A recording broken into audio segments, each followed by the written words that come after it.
Hey y'all, I feel like it's been a minute since I did a video, and it kind of has been. I just wanted to review kind of the last few books that I've read, give my thoughts, my ratings, and whatnot. And then I also kind of want to talk about my March TBR because we are at the beginning of March and I have a TBR.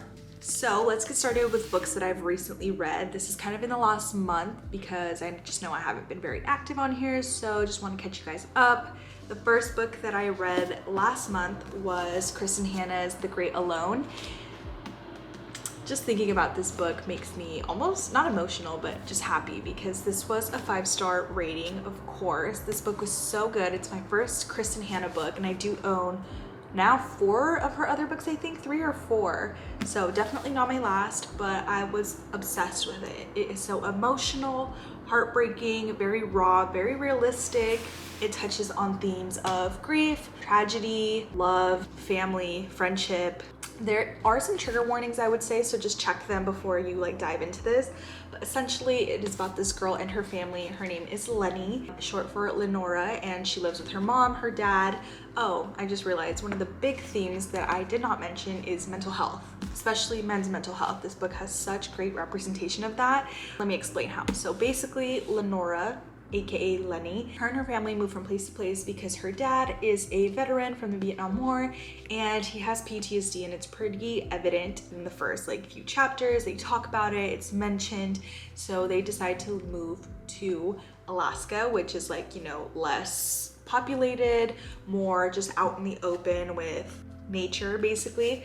So they move there, and once there, it just kind of is the story of Lenny trying to acclimate to Alaska, her entire family really, because it is really, really hard to live out there essentially, especially when you've never lived in that sort of environment before. It's just they have to constantly prepare for the winter because the winter is very, very harsh. They have to hunt, they have to prepare their clothes. It's a whole new world, literally. And then of course it's her acclimating, so her meeting new people, her meeting the townsfolk, and then there is a very strained and abusive relationship between her mother and her father, and Lenny is kind of a victim to that because she has to watch it, she has to grow up with it, and she loves her dad, but she knows that he's not the best for them, or he just hurts them essentially. But he is struggling from PTSD, he has mental health issues. I don't want to delve into it too much more, but this book just took my breath away. It's beautiful. The setting, Alaska, is phenomenal. It's such a great setting that I feel does so much for the book. Lenny herself is such a lovable character, and the supporting characters as well. They're some of the best kind of drawn out, written out, complex characters that I've ever read. I think that's also why I love this book, because it's not only about Lenny, it's about everybody in her little town in Alaska that I fell in love with. And definitely the last 5th or 4th of it is extremely emotional, so have your tissues ready.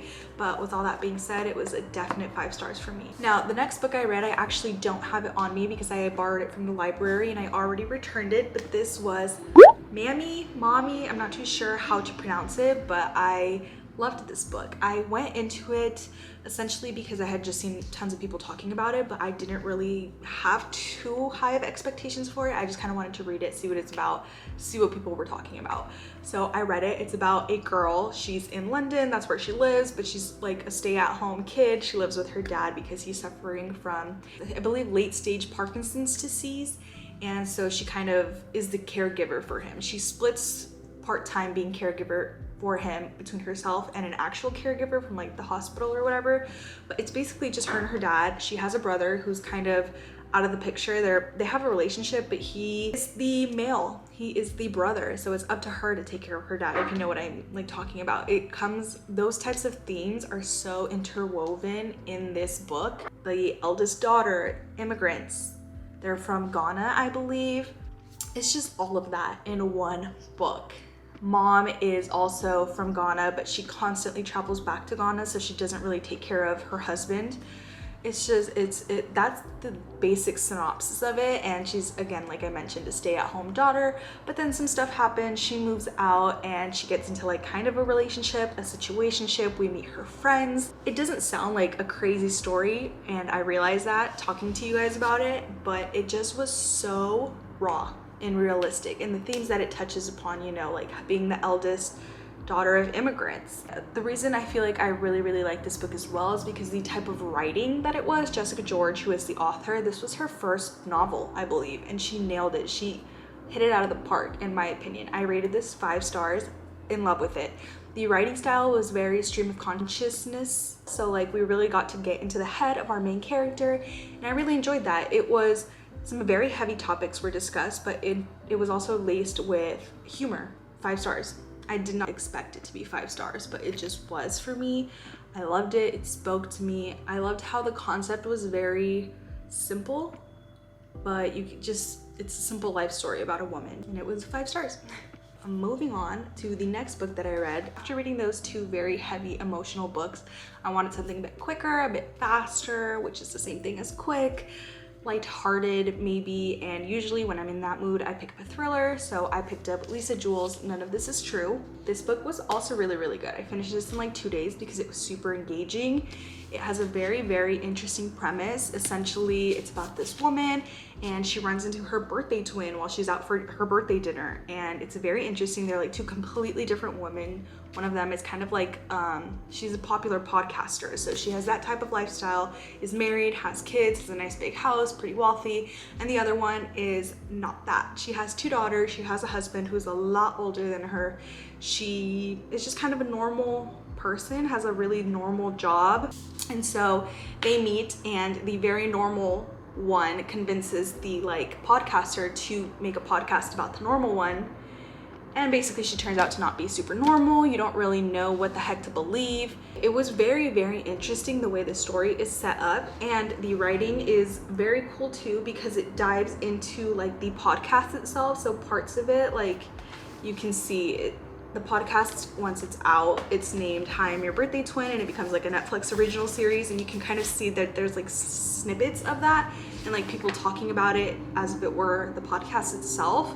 I don't know if I'm explaining that right, but basically it was a very interesting concept, and I feel like it worked for this book. I rated it, I believe, let me double check because I want to be exact.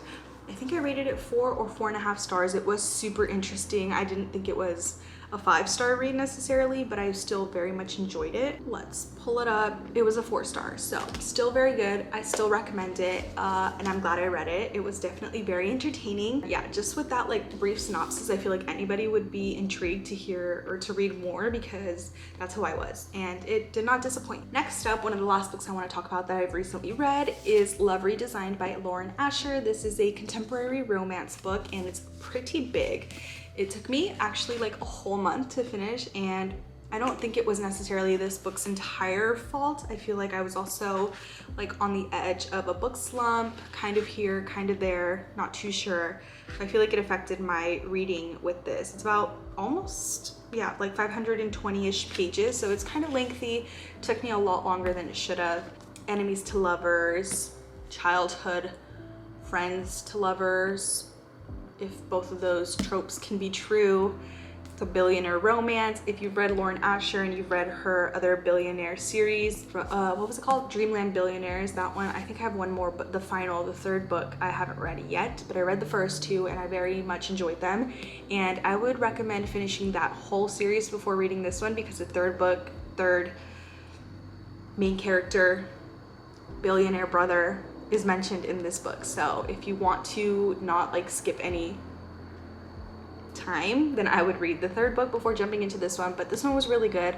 My favorite part about it was about Mexicans. It is a Mexican love story. They have Spanish like in the book, and they have little translations at the bottom, so it's very easy to follow if you don't speak Spanish. But I really appreciated that because I speak Spanish. I don't ever read very many books with like Spanish or Latino main characters, so that was really interesting. Both main characters are amazing. Male main character down bad for our main character, which is like a must-have in a rom-com, so I'm very glad that that was the case for this book. The setting, it's a new setting. It's Lake Wisteria, beautiful, picturesque, scenic. Yeah, it was just kind of like family friends trope too, so very interesting. Don't have too much to say about this. Let's see what I rated it. This one was 4 stars also. Yeah, I thought it was solid. Took me a very long time to finish, and I think I rated it an extra half star more just because of the Spanish and the Latino representation, so maybe like a 3.5, but for me it was a 4.